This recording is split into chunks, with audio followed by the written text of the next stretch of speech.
हरे कृष्णा। तो आज हम चर्चा करते हैं राधा कुंड के प्राकट्य की। कैसे प्रकट हुआ ये राधा कुंड, किसने इसे प्रकट किया।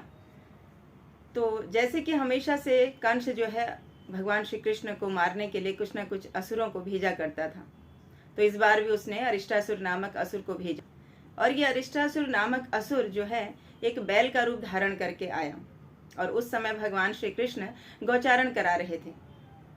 तो उसी मौके का फायदा उठाकर ये अरिष्टासुर जो बैल के रूप में आया था उन गायों के झुंड में घुस गया, और मौका मिलते ही उसने भगवान श्री कृष्ण पर प्रहार किया। भगवान श्री कृष्ण ने उस बैल के सामने के दोनों पैरों को पकड़ा और उसे दूर पटक दिया। यह बैल कुछ समय मूर्छित रहा और फिर होश में आने के बाद यह दोबारा से भगवान श्री कृष्ण पर प्रहार करने के लिए आता है। इस बार भगवान श्री कृष्ण इसके पीछे के दोनों पैरों को पकड़ते हैं और इसको तेजी से घुमाकर जमीन में पटक देते हैं। इस असुर की मृत्यु हो जाती है। जब इस बात का पता ब्रज में चलता है तो सारे ब्रजवासी जो हैं वो कृष्ण के पास आते हैं। तो वहां आकर सब लोग देखते हैं कि भगवान श्री कृष्ण ने एक विशाल बैल को मार दिया है। तो राधा रानी और गोपियां भी आती हैं। तो राधा रानी और गोपियां कहती हैं कि कृष्ण तुम अपवित्र हो गए हो, क्योंकि तुमने एक गौवंश की हत्या की, एक बैल की हत्या की है, तो तुम अपवित्र हो गए हो। अगर तुम्हें हमारे साथ रास करना है तो इसके लिए तुम्हें पवित्र होना पड़ेगा। ब्रह्मांड के पवित्र नदियों में तुम्हें स्नान करना होगा, तब तुम पवित्र होंगे और उसके बाद तुम हमारे साथ रास कर सकते हो।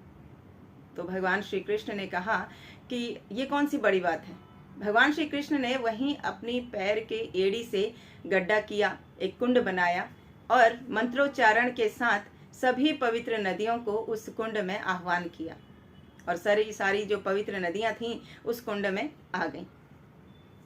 तो सब लोग जो पवित्र नदियां थीं वो बोलने लगी कि मैं गंगा देवी हूँ, मैं यमुना हूँ, मैं सरस्वती हूँ, मैं नर्मदा हूँ।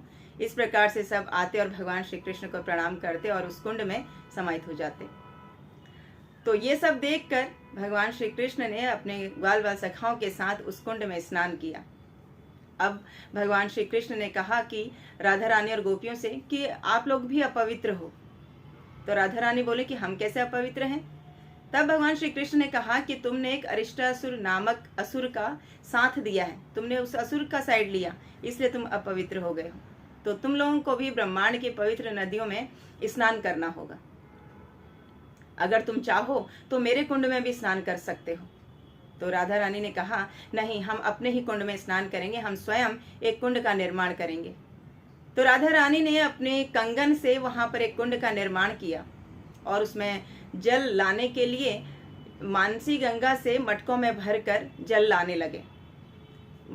राधा कुंड से मानसी गंगा कुछ ही दूरी पर है। तो जब वहां से जल भरकर ला रहे थे तो भगवान श्री कृष्ण ने कहा कि अगर मैं अभी भी कहता हूं कि आप मेरे कुंड से जल ले लो, तब सभी पवित्र नदियां बोली कि हे राधे रानी, हम आपकी भी सेवा करना चाहती हैं, आप हमें भी अपनी सेवा का अवसर दीजिए। राधा रानी से अनुमति मिलने के बाद सभी पवित्र नदियां राधा कुंड में समाहित हो गईं, और वहां पर फिर श्रीमती राधा रानी और गोपियों ने स्नान किया। भगवान श्री कृष्ण ने आशीर्वाद दिया कि जो भी इस राधा कुंड में स्नान करेगा उसे मेरी भक्ति प्राप्त होगी। तो इस प्रकार से इस राधा कुंड का निर्माण हुआ है। श्रील रूप गोस्वामी पाद कहते हैं कि इस भौम जगत में सबसे श्रेष्ठ जो है वो है मथुरा, क्योंकि वहां पर भगवान ने जन्म लिया है, भगवान अवतरित हुए हैं। उससे फिर मथुरा से श्रेष्ठ है वृंदावन, क्योंकि वृंदावन में भगवान ने काफी समय तक बहुत सारी लीलाएं की हैं।